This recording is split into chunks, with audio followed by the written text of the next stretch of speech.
Hey, it's Jerad. I have a variety of online courses that I've been hosting for years and new courses that I've been releasing. And a year ago, I switched over to the Podia platform. So this video is going to be a complete review of the Podia platform. For those of you that are looking to create courses, sell digital products, and market to people, Podia is a great platform for that. We'll look at the features. We'll look at some of the limitations. Before just jumping into that, I have been selling courses and providing online education for a long time, probably about 15 years now.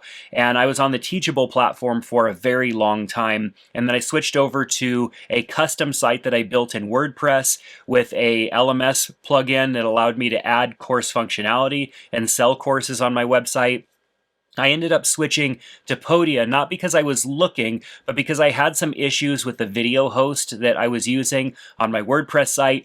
And I just needed at that time to prevent a lot of work. I needed to get to a platform where everything was going to be easy. I could just get my courses moved over, hit deploy, and then things were back to normal. And that's what led me to Podia. Now, it wasn't the first time that I'd heard of Podia. I've looked at Podia many times in the past, had considered moving to Podia before building my own WordPress website. And so Podia is something that I have researched time and time again, and then finally moved to a year ago. So let's take a look at my Podia site. I never got really creative with the web design. The Podia web tools have gotten a little bit better. They're still pretty limited, but the builder is really easy to use, and we'll look at that. So I didn't get super creative with this. This is mainly a landing page site. It has a little bit of information about me, has mostly my courses. People are probably going to jump to this site, and not probably, people do jump to this site after having learned about my courses from somewhere else, whether it be a YouTube video or one of my other websites. And so this is more of a landing page site. So if we look at one of the courses, we could look at this photography course. We have the ability to add a video or a thumbnail photo, some brief information about it, build out the course overview page. So this is a course sales page essentially. And then we have the course content down below. We can give people free previews to videos, and they don't have to log in or do anything to access those. And the quality, that's a great thumbnail. I need to update that. The quality of the content is great. Like I upload 4K videos here, and the videos look really good. And we have control over the quality. It only goes up to 1080, but uploading my 4K videos, I've done that. It produces really clean looking videos. One of the things that we don't have is any sort of offline view. The only option for viewing videos offline would be to allow people to download the videos. I would love for an offline option where people can store those videos locally on a mobile device, but not the ability to actually download video files. And so there's no functionality there. I've got some category views here, so you could view all of the different courses based on category. And then I have a notice here because, as I'll mention, as we get further into this video, there's functionality that I just can't really live without. And I'm on that 1-year renewal cycle now, and I've decided to go back to the WordPress website that I had previously built. And I'm going back to that because I have a lot of experience with WordPress, and I can manage my site. I learned from the video hosting experience and have corrected all of those things, and I want to provide my students with a more robust community and potentially an app and some other things I want to launch this year. And Podia is not going to be able to provide that. They are definitely really good at releasing some new features and adding functionality to the platform without drastically increasing the price like some other platforms, but it's still limited in what I want to accomplish. And so, spoiler alert, I'm at this point not choosing to renew my subscription to Podia, which is why I wanted to give my full 1-year review of Podia and show you through Podia so that you can see what my experiences have looked like over the last year. So the front end of the website, not super exciting, nothing too crazy here. There is a way for my students to message with me. This is a feature, a messaging feature, but it's not live chat. It's kind of delayed a little bit. And this is something that you can turn on or off. I have it on because I found it very useful for students to send me a message as opposed to sending me an email. So let's look at the backend. This is my backend dashboard in Podia. I have my recent activity over here on the left, which shows people who have signed up for courses, people who have signed up for wait lists. I can see my subscribers over here. I have just over 3,400 subscribers, which are people who have signed up for at least email notifications. They might not be a customer, but they have signed up for something, perhaps a wait list or whatnot. And that's why this number is much larger than the customer number. And the customers here, 1,340-ish customers, those are people who have signed up for a course over the last year. You can see in total sales, I have 184 sales, which you would think, okay, you've got 1,300 customers, 184 sales. That's because I do have free courses that are available. You can see over the last year, almost year, 12,400 in sales, and I don't have any subscriptions, so there's no monthly recurring revenue. So the MRR would have nothing to say because I don't have any recurring revenue here. We'll talk a little bit about community in a minute. Let's first look at the site builder. So let's go and view my site.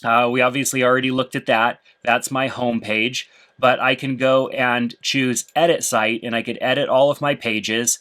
So we have the home page here. I can hit plus and I can add any of these modules to my home page. So if I wanted to add a call to action, I can choose between two different types of call to actions here. Each of these have options, like there's an about section. What do you want that about section to look like? So there's a lot of templated sections that I could just drag into place. FAQs, all of this stuff. So this is great because it makes it very easy for me to build out a relatively dynamic page without knowing any code, without having to get super creative because these blocks essentially are already kind of set and configured. I just have to click to add one of them into place, and then I can click and edit the information that's in one of these modules. And I'll go ahead and delete this one. I can move modules up and down by hitting the arrows. I can delete or edit modules. This is a module pulling in a product, and so I can choose the product that it's pulling in and adjust information based on that, what I want to see in that product box or that product block. And then there's some basic design stuff that I can change here, like how wide I want this to be, how much spacing I want between the top section and the bottom section here. So, how much top padding, bottom padding, all that stuff, just to change alignment and everything on the pages and basically build out an easy to use page. We also have buttons so that I could see what it's going to look like on a tablet and then what it'll look like on a smartphone. So I can make sure that my pages look good and are accessible regardless of the device that people are using. You then want to publish your changes. Publishing them essentially is pushing them live. Hitting done is saving where you were, but not pushing them live. And you can see here it says saved because it does automatically save things in the background. So as I make a change, it will save. As I make more changes, it will save. So that way I don't lose anything if I accidentally refresh my page. Pretty cool feature.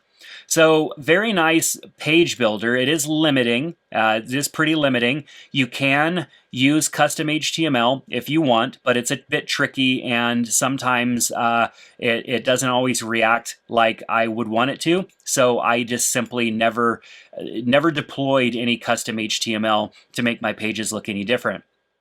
Last year, they added a blog feature where you can manage blogs. You can add articles and stuff. The post builder is very simple.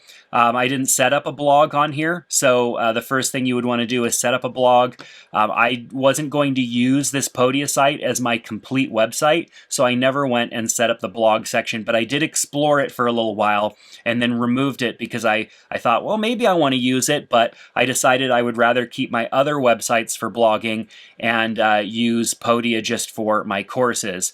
Now, of course, a blog is a great SEO tool, providing additional value also to the people that are viewing your page or your website, who might not necessarily be ready to purchase a course. And so a blog's a great idea. I think there are pros and cons to hosting your blog on the same site as your courses. It just really depends on your strategy and what you have going on. I have people coming in from all different places, whether it's a photography course or a WordPress course or something else. And so I didn't want this site, my Podia site, to be anything other than courses. So let's now take a look at products. This is probably where you'd spend most of your time configuring your products. So for example, if we look at this photography course, and I could see a complete list of people who have signed up for that course, whether they've started the course or not, where their progress is. If they signed up to be on the wait list before you launch the course, I could see that. I could see their sign up date.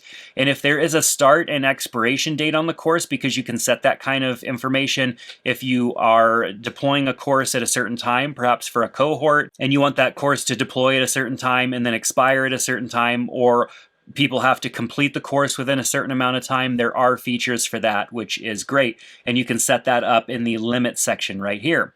We can also see discussions. This is another new feature, is that each course can have a discussion forum associated with it, which is great. That's the difference between discussions and comments. Discussions is that I can create a discussion forum, which I did not choose to enable. And then I can also enable comments, which comments can be made on each individual video. So discussions are a discussion forum, like a typical forum, but for the specific course, comments are comments per video, and you can enable and disable comments on a per course video basis or module basis as well. We can also edit the details of our course. Probably the best thing to do would just be to look at a new product. We do have options here for course, downloadable, webinar, coaching session, and bundle.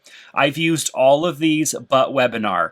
I've used course. I have a downloadable that's available for purchase. I have hosted some coaching sessions that people purchased through my Podia site, and I have bundled multiple courses together.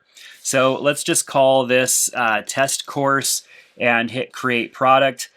What I do love about Podia is it's really easy for me to add files and upload videos right into the course builder. And I can create new sections easily and then create course modules underneath those sections. Under details, this is where I would give it a name. I would add an image, a description, a category for the course. And then I can also include other products. So for example, if this course comes with a downloadable that could be purchased otherwise, I can attach other products to this, even connect other courses to this. And so the purchase of this course would also come with another course. I could provide certificates. Here's where I could globally enable commenting and also discussions as well. And then email integration with another tool, perhaps ConvertKit, MailChimp, and then also community access if I was using Discord. Now, we'll look at community in a second, and I'll talk about some of my frustrations with the community tools that Podia has. But Podia is aware of those limitations, and so they allowed you to connect to a Discord community as well. And so if somebody signs up for this course, I can give them access to the Discord community. So let's take a look at community first, and then we'll talk about the Discord integration a little bit. I was initially excited with community because I thought I would be able to create a community section for each course that I have, but I was unable to do that. You can create a community that people could be added to if they purchase a course, but you can't create individual communities for each course. People either have to have access to all communities or one community. It's very hard to kind of silo all of that. And I tried different things by creating different topics and providing options for those. Your community can be connected to a plan that people can sign up for, or the plan can be granted to them if they purchase a course. And this is where things got a little tricky because I couldn't create a plan that just gave access to certain communities. I had to create plans, community plans, that would give access to products, and that was kind of a messy process. And then if I ever wanted to get rid of the community because it wasn't working out, everybody's purchase was for the community that included the course.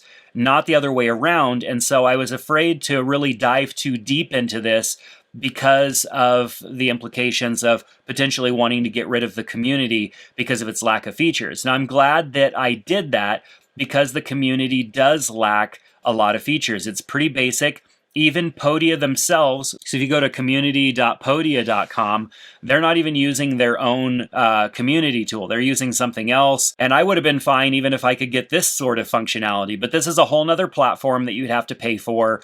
Podia can't use their own platform because their own platform just doesn't have the right functionality. And then when I tried to use Discord, the problem was that a lot of people just don't have Discord. I mean, if you're into online gaming, you probably have heard of Discord and you use Discord, or maybe you've been a part of a Discord server, but there's too many instructions involved. If somebody has to download Discord just to access your community really has to provide a lot of value for them. Otherwise, nobody's going to jump in. And that's the problem that I had, is that I connected it to Discord. Nobody was jumping in because there were too many hurdles in the way of having to download Discord, having to sign up, having to figure out a new platform, and people don't want apps for specific reasons like this. And so I just couldn't provide enough intrinsic value up front and convey that to my students to get them over to Discord. I had a few people jump over. We talked about course-related stuff, but it just didn't end up working out. And so the community tool never took off for me. Email marketing was something that I was excited to try with Podia because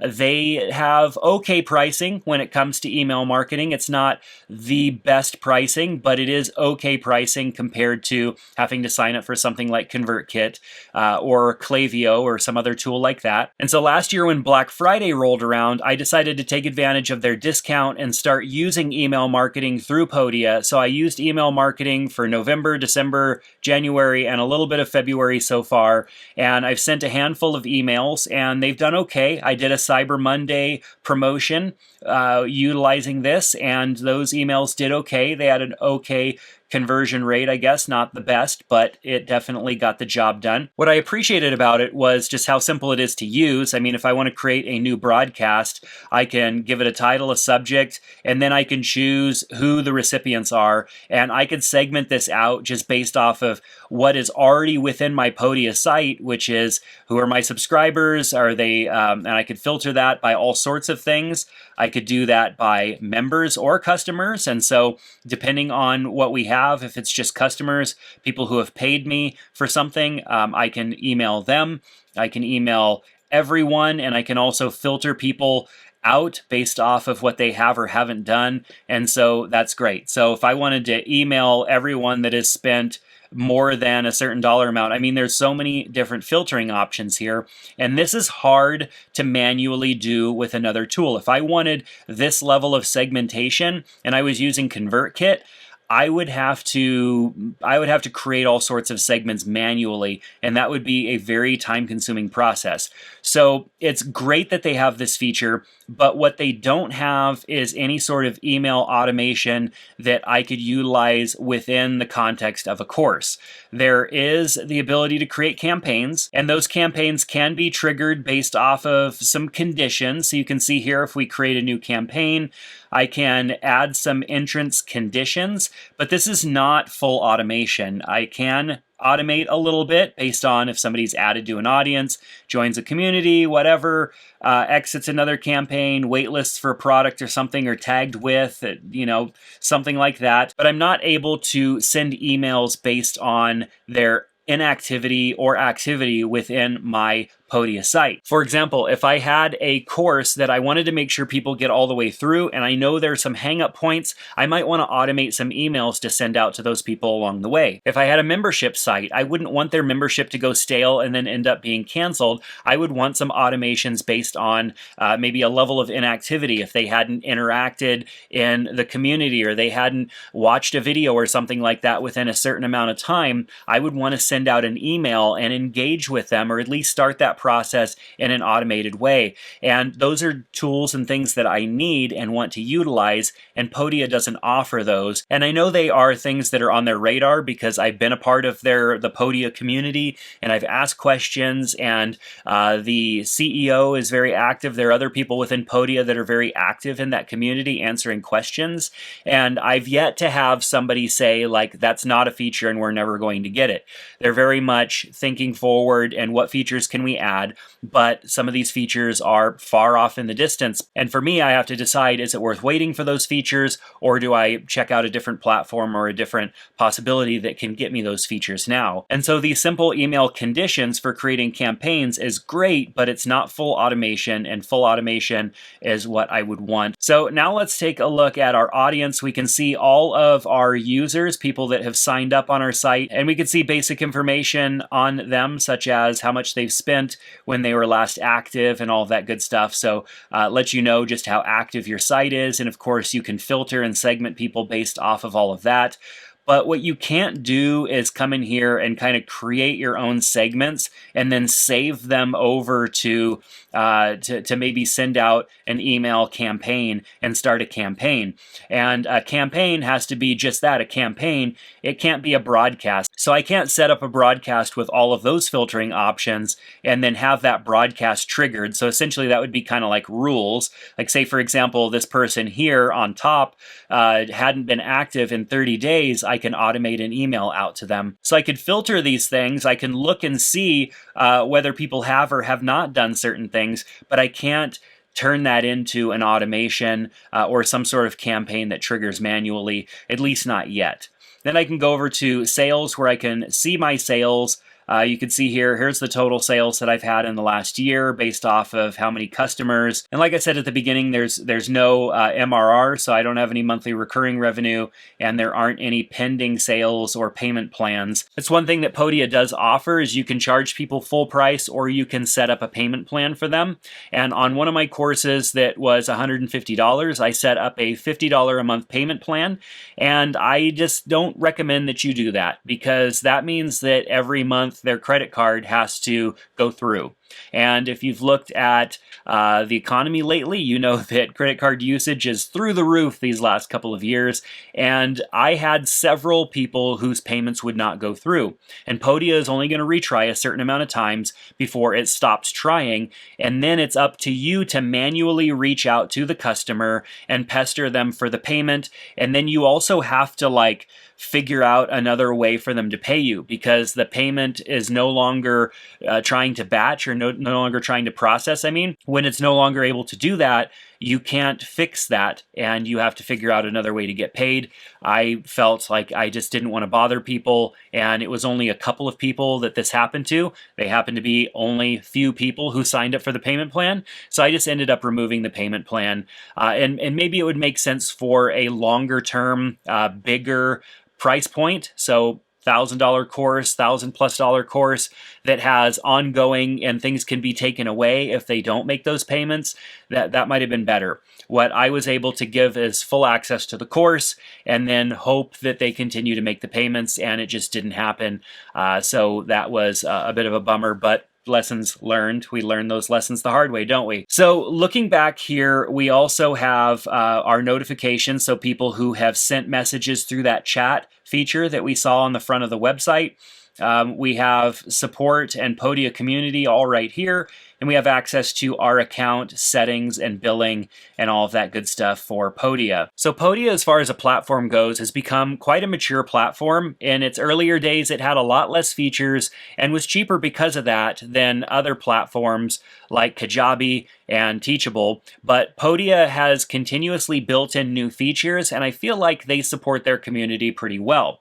There have been times in the community where I've gotten less than stellar feedback on my questions, but nonetheless, they deal with a lot of questions every day, and I tend to ask more critical questions, and sometimes that elicits a little bit of attitude, which I'm fine with. Podia is a good platform, and I believe the value based on the price point is really high in comparison to Kajabi and some of the others. Where most other platforms limit the amount of students you can have based on the price point, Podia doesn't do that. They keep things pretty simple, and you either pay a small fee and get some limitations, or you pay a bigger fee and have no limitations, which I think is a great pricing and business model, and it's made it really easy for me. I was on their, I believe it's called their Shaker plan, which is the most expensive. It's the $900 a year plan, and that's why I've been reconsidering with Podia as I look to having to spend another $900. $900 is a good chunk of the $12,000 that I've made in the last year off of Podia, and so I want to look at limiting my overhead. And being that I already have access to everything with WordPress, and I fix the problems, and the video hosting is much cheaper for me with WordPress than it is with Podia, I decided to move back to that platform where I have a much bigger audience still using my site. I have over 14,000 students over there, and as soon as I migrate all of the students that came to Podia over the last year over, it'll be closer to 16,000 students, and I'll actually be able to provide a community experience over there that I think is good. It's what I originally wanted for my students, and then the ability to add an app that can be downloaded and people can use on their device to access the course video instead of having to go to a mobile browser. And the app experience is really good. Even with Kajabi, I have courses that I have access to in Kajabi, and I've used the mobile app, even a couple of them with their own white labeled mobile app for Kajabi, and I just don't like the experience of the Kajabi app. However, the WordPress / BuddyBoss app experience with LearnDash and some of other plugins kind of put together provide a really nice experience, especially if you are creating a membership site. You want to have a community aspect to that membership site. I think that you can get the job done with Podia. It would be a very light experience. You would have to make sure that your entire Podia site was kind of built around that, because the community doesn't allow you to have too many facets, and I explained that a little bit earlier. Can't have little communities for different courses, but at the price point of Podia, I don't know that I necessarily expect that either. Yeah, $900 a year is a lot. Of course, I could pay for it monthly, but if I want continued engagement and I want to provide a better overall experience for my students than a lot of other sites that are out there, I have to think differently and create with something different, and that's why I'm leaving Podia to go back to my WordPress site. Podia is an excellent platform. I think for those that are getting started, that need a feature set to help them get their first steps and maybe even their first couple of years underway, Podia is a great platform for that. And if you are more single focused in your product, maybe you just have a few courses and they're tightly related and you can use the community features within their limitations there, Podia is enough of a platform. It has the feature set to build you a relatively large course business or online product business. It definitely has the tools there. But I only hit those limitations because I want to add a level of technical value and experience that Podia doesn't offer. So I've got links down in the description below. Obviously, my Podia site will be going away probably in the next 30 days because I've chosen not to renew my Podia subscription. But you can check out my courses. I have courses on WordPress, photography, productivity, and Apple products over on my course website. So you can check that out and kind of see what I've built over there and see some of the complexities there too. I'm trying to share some of that process of creating my own system using different tools. And that may lead you to look at Podia and say, I don't want to mess with all of those different intricacies. I want a platform that does it all for me, and Podia is that. And the Podia community is actually really great. I've interacted with some great people over there that are very smart people, and I've also been able to add some of my own feedback and advice to share with them as well. So the Podia community is pretty good. There's some good people over there, and you'll get a lot accomplished on Podia before you even really run into any limitations. Everything that I've discussed in this video that are limitations limitations for me. Some of them very unique to what I'm doing. Other limitations are just about providing a better student experience, which is something that I want to be focusing on here in 2025. So let me know what you think down in the comment section below. If you watched all the way to the end, thank you so much. And click that subscribe button. I'd really appreciate it. Hope to see you in the next one. Take care.